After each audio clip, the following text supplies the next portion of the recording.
Halos magkasabay na dumating sa bansa sina Miss Universe 4th runner-up Venus Ra at ang pambato ng bansa sa katatapos na Mrs. Universe sa Lithuania.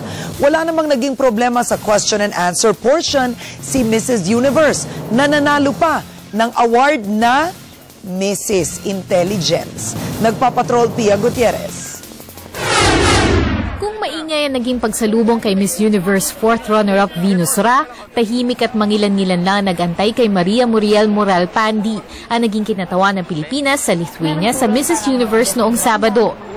Pero bakas ang saya sa mukha ni Mrs. Pandi. Hindi nagpadaig si Mrs. Pandi sa mga mas bata niyang kalaban. Binati rin niya ang kapwa Bicolana na si Venus sa husay sa international pageant. Kasi it's not being shown live there. Yung kapatid ko lang silang text sa akin, uy, nakapasok si Venus sa ano. Uy, salamat naman, meron tayong ano.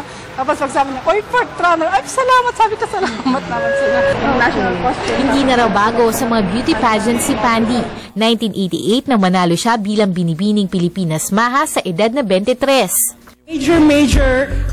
Problem that I have done in my life because I am very confident. Portion, palaban si Mrs. Pandi sa tanungan. Napahanga niya mga judge sa panel discussion tungkol sa karahasan at human trafficking na siyang tema ng Patimpalak. Kaya nasungkit niya ang special award ng Mrs. Intelligence. It's not like the ordinary pageant we have. We have this roundtable conference with the foreign minister and we discuss about the problem of human trafficking in each country that is being represented. Tulad ni Venus, inaasahan ng mainit na pagsalubong kay Pandi sa pag-uwi niya sa Bicol. Pia Gutierrez, Patrol ng Pilipino.